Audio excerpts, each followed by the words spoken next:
Physics के 50 महत्वपूर्ण प्रश्न। पहला प्रश्न है कि कार्य का मात्रक क्या है? तो कार्य का मात्रक होता है जूल, इसलिए ऑप्शन नंबर ए है। दूसरा है कि प्रकाश वर्ष इकाई है, प्रकाश वर्ष दूरी का इकाई है, इसलिए नंबर ए हो जाएगा सही जवाब। तीसरा है कि बल का एसआई यूनिट क्या है? तो बल का एसआई यूनिट न्यूटन होता है, इसलिए ऑप्शन नंबर बी हो जाएगा सही जवाब। नेक्स्ट है कि चाल का एसआई इकाई क्या है? तो चाल का एसआई इकाई होता है मीटर प्रति सेकंड, इसलिए ऑप्शन नंबर सी हो जाएगा सही जवाब। नेक्स्ट क्वेश्चन है 5 नंबर का, है पार्सेक इकाई है, तो पार्सेक दूरी का इकाई है, इसलिए ऑप्शन नंबर ए हो जाएगा सही जवाब। अगला है निम्नलिखित में से किस माप में कौन सी इकाई है जो ब्रह्मांड के विस्तार की दर की व्याख्या करता है? तो ये करता है हबल नियतांक, इसलिए ऑप्शन नंबर बी हो जाएगा सही जवाब। नेक्स्ट क्वेश्चन देखते हैं कि ल्यूमेन किसका मात्रक है? तो ल्यूमेन एक प्रकार का ज्योति लक्स का मात्रक है, इसलिए ऑप्शन नंबर डी हो जाएगा सही जवाब, 7 का बी। नेक्स्ट है कि भौतिक मात्रा ज्योति की इकाई क्या है? तो ज्योति की इकाई हो जाती है लक्स, इसलिए ऑप्शन नंबर सी हो जाएगा सही जवाब। नेक्स्ट क्वेश्चन देखते हैं, पास्कल इकाई है, तो पास्कल दाब की इकाई है, इसलिए ऑप्शन नंबर बी हो जाएगा सही जवाब। कैंडला मात्रक है, तो कैंडला किसका मात्रक है? तो ज्योति तीव्रता का मात्रक है, इसलिए ऑप्शन नंबर डी हो जाएगा सही जवाब, 10 का डी। नेक्स्ट है कि ऊर्जा की ऐसा इकाई क्या है? तो ऊर्जा की ऐसा इकाई जूल होती है, इसलिए ऑप्शन नंबर ए है इसका सही जवाब। नेक्स्ट क्वेश्चन है कि चुंबकीय क्षेत्र की माप की इकाई क्या है? तो चुंबकीय क्षेत्र की माप की इकाई हो जाती है टेस्ला, इसलिए ऑप्शन नंबर ए हो जाएगा सही जवाब। नेक्स्ट है हर्ट्ज, क्या मापने की यूनिट है? तो हर्ट्ज के द्वारा मापा जाता है आवृत्ति, इसलिए तरंगों की आवृत्ति है, ऑप्शन नंबर डी हो जाएगा सही जवाब। नेक्स्ट क्वेश्चन देखते हैं कि विद्युत मात्रा की इकाई क्या है? तो विद्युत मात्रा की इकाई हो जाती है एम्पियर, इसलिए ऑप्शन नंबर ए हो जाएगा सही जवाब। नेक्स्ट है एसआई पद्धति में लेंस की शक्ति की इकाई क्या है? तो एसआई पद्धति में लेंस की शक्ति डायोप्टर मेजर किया है, ऑप्शन नंबर बी हो जाएगा सही जवाब। नेक्स्ट है कि ध्वनि की तीव्रता मापने की इकाई है, तो ध्वनि की तीव्रता को मापा जाता है डेसिबल में, इसलिए ऑप्शन नंबर डी हो जाएगा सही जवाब। नेक्स्ट क्वेश्चन देखते हैं, कहता है कि विद्युत धारा को किस उपकरण इकाई द्वारा व्यक्त किया जाता है? तो ये व्यक्त किया जाता है एम्पियर में, इसलिए ऑप्शन नंबर डी हो जाएगा इसका सही जवाब। नेक्स्ट है कि विद्युत आवेश की ऐसा इकाई क्या है? तो विद्युत आवेश की ऐसा इकाई है कूलम, इसलिए ऑप्शन नंबर सी हो जाएगा सही जवाब। नेक्स्ट क्वेश्चन दिया हुआ है कि निम्नलिखित में से तापमान की इकाई क्या है? तो तापमान की इकाई होता है केल्विन, इसलिए ऑप्शन नंबर बी हो जाएगा सही जवाब, 19 का बी। नेक्स्ट है कि विद्युत ऊर्जा की व्यावसायिक इकाई क्या है? तो विद्युत ऊर्जा की व्यावसायिक इकाई को कहते हैं किलोवाट प्रति घंटा, इसलिए ऑप्शन नंबर डी हो जाएगा सही जवाब, 20 का डी। नेक्स्ट है संवेग का एसआई मात्रक क्या है? तो संवेग का एसआई मात्रक को जाना जाता है किलोग्राम मीटर पर सेकेंड, इसलिए ऑप्शन नंबर बी हो जाएगा सही जवाब, 21 का बी। नेक्स्ट क्वेश्चन देखते हैं, कहता है कि प्रकाश वर्ष के संबंध में निम्नलिखित कथनों पर विचार कीजिए। तो इसका आंसर हो जाएगा कि इसमें हो जाएगा केवल एक, प्रकाश वर्ष अति दीर्घ दूरियां मापने का मात्रक है, इसलिए ऑप्शन नंबर डी हो जाएगा सही जवाब, 22 का डी, केवल एक। नेक्स्ट क्वेश्चन देखते हैं 23 नंबर, कहता है कि निम्नलिखित में से कौन सा एक ऊर्जा का मात्रक नहीं है? तीन में से कौन सा ऊर्जा का मात्रक नहीं है? तो ये किलोग्राम मीटर पर सेकेंड का ये ऊर्जा का मात्रक नहीं है, बाकी सब ऊर्जा का मात्रक है, जूल वाट घंटा न्यूटन मीटर ये सब ऊर्जा का मात्रक है। नेक्स्ट है कि दीप्त तीव्रता को मापने के लिए ऐसा इकाई क्या है? तो दीप्त तीव्रता को मेजर किया जाता है कैंडला से, इसलिए ऑप्शन नंबर बी है इसका सही जवाब। नेक्स्ट क्वेश्चन देखते हैं, नेक्स्ट क्वेश्चन है कि निम्नलिखित 20 नंबर कहता है कि निम्नलिखित में से कौन सा मात्रक वही मात्रा मापता है जो ऐसा इकाई पास्कल द्वारा मापी जाती है, मतलब कि पास्कल जो कि दाब का मात्रक है, उसी तरह टॉर भी एक प्रकार का दाब का ही मात्रक है, इसलिए ऑप्शन नंबर सी हो जाएगा इसका सही जवाब, 25 का सी। नेक्स्ट है कि निम्न में से ऊष्मागतिकी मतलब थर्मोडायनेमिक्स तापमान की ऐसा इकाई क्या है? तो थर्मोडायनेमिक्स तापमान की ऐसा इकाई केल्विन को कहा जाता है, इसलिए ऑप्शन नंबर डी सही हो जाएगा। नेक्स्ट दिया हुआ है क्वेश्चन नंबर कि किए गए कार्य की इकाई क्या है? तो किए गए कार्य की इकाई होती है जूल, इसलिए ऑप्शन नंबर बी हो जाएगा सही जवाब, 27 का बी। 28 देखते हैं कि त्वरण ज्ञात करने का सही सूत्र कौन सा है? तो त्वरण ज्ञात किया जाता है ए बराबर V minus U upon T, इसलिए ऑप्शन नंबर ए हो जाएगा सही जवाब 28 का A, V minus U upon T.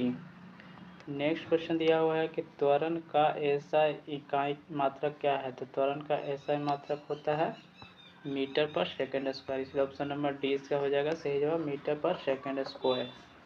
Next question देखते हैं 30 नंबर क्वेश्चन। 30 नंबर क्वेश्चन कहता है कि सूची 1 और सूची 2 को सुमेलित करना है, तो सूची 1 और 2 को सुमेलित करना है तो 1 का हो जाएगा उच्च वेग मेजर किया जाता है मैक द्वारा, तरंग दैर्घ्य एंगस्ट्रम में, दाब पास्कल में, ऊर्जा को जूल में मेजर किया, इसलिए ऑप्शन नंबर इसका सी हो जाएगा सही जवाब 1 2 3 4, ऑप्शन नंबर सी हो जाएगा सही जवाब 30 का सी। नेक्स्ट क्वेश्चन देखते हैं।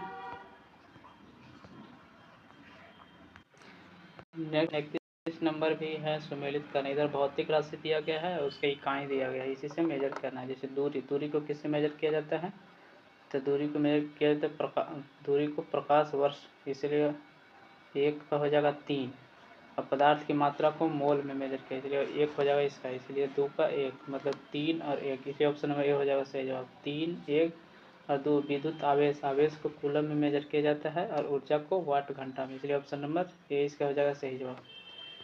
नेक्स्ट है 32 नंबर, ये भी सुमेलित करने वाला है। इधर भौतिक राशि दिया हुआ है और इधर उसकी इकाई दिया हुआ है, उसको मेजर मतलब कि इसमें मिलान करना है। देखिए त्वरण को मेजर किया जाता है किसमें, मीटर प्रति सेकेंड स्क्वायर में मेजर किया जाता है, तो इसलिए हो जाएगा 1 का 4, और बल को मेजर किया जाता है न्यूटन में, इसलिए हो जाएगा 3 बी का 3, को मेजर किया जाता है जूल में, इसलिए हो जाएगा 3 हो जाएगा इसका। अवयव को मेजर किया जाता है न्यूटन सेकंड में, इसलिए हो जाएगा इसका आंसर हो जाएगा डी हो जाएगा सही जवाब डी होगा डी। नेक्स्ट क्वेश्चन देखते हैं। प्लांक के अचर में किसका आयाम होता है, तो प्लांक के अचर में आयाम होता है कोणीय गति का, इसलिए ऑप्शन नंबर सी हो जाएगा सही जवाब 33 का सी। नेक्स्ट है 34 नंबर की एक लड़की झूले पर बैठी स्थिति में झूला झूल रही है, उस लड़की के खड़े हो जाने पर दोलनों का आवर्तकाल पर क्या प्रभाव पड़ेगा, यह है इसका आवर्तकाल कम हो जाएगा, इसलिए ऑप्शन नंबर ए हो जाएगा इसका सही जवाब 34 का ए। नेक्स्ट है 35 नंबर। 35 नंबर इस प्रकार क्वेश्चन है कि घूर्णन करती एक गोल मेज पर अचानक एक लड़का आकर बैठ जाता है, मेज के कोणीय वेग पर क्या प्रभाव पड़ेगा, इसका कोणीय वेग कम हो जाएगा, इसलिए ऑप्शन नंबर ए हो जाएगा सही जवाब। नेक्स्ट है कि यदि किसी चलती हुई वस्तु के वेग को दोगुनी कर दिया जाता है तो उसकी जब वेग को दोगुनी कर दिया जाता है तो उसका गतिज ऊर्जा 4 गुना हो जाती है, इसलिए ऑप्शन नंबर सी हो जाएगा इसका सही जवाब 36 का सी। नेक्स्ट है 37 नंबर कि किसी पिंड के द्रव्यमान तथा भार में अंतर होता है क्योंकि द्रव्यमान स्थिर रहता है जबकि भार परिवर्तनशील होता है, इसलिए ऑप्शन नंबर डी इसका है सही जवाब। नेक्स्ट कहता है कि किसी भी स्थिर या गतिशील वस्तु की स्थिति और दिशा में तब तक कोई परिवर्तन नहीं होगा जब तक उस पर कोई बाह्य बल सक्रिय न हो, यह कथन है न्यूटन का प्रथम नियम, इसलिए ऑप्शन नंबर ए हो जाएगा इसका सही जवाब 38 का ए। नेक्स्ट है किसी असंतुलित बल द्वारा किसी पिंड में उत्पन्न त्वरण होता है एक प्रकार का बल के अनुक्रमानुपाती होता है। नेक्स्ट है कि न्यूटन के गति के तीसरे नियम के अनुसार क्रिया और प्रतिक्रिया के संबंध बल हमेशा एक ही वस्तु पर लगे होते हैं, नहीं हमेशा भिन्न भिन्न वस्तुओं पर लगे होते हैं, इसलिए ऑप्शन नंबर सी इसका हो जाएगा सही जवाब। न्यूटन का तीसरा नियम अलग अलग वस्तुओं पर लगता है। नेक्स्ट क्वेश्चन है कि प्रत्येक क्रिया के बराबर व विपरीत दिशा में एक प्रतिक्रिया होती है, यह कथन है न्यूटन का तीसरा नियम, इसलिए ऑप्शन नंबर सी है इसका सही जवाब सी 41 का सी हो जाए। नेक्स्ट कहता है कि जल में तैरना न्यूटन के गति के किस नियम के कारण संभव होता है, तो न्यूटन के गति के तीसरे नियम के कारण, इसलिए ऑप्शन नंबर सी है इसका सही जवाब।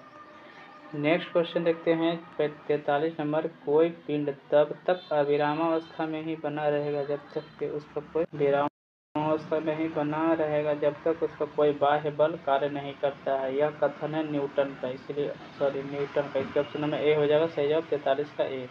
नेक्स्ट है कि बल की परिभाषा आती है न्यूटन के किस नियम से? तो न्यूटन के पहला नियम से बल की परिभाषा आती है।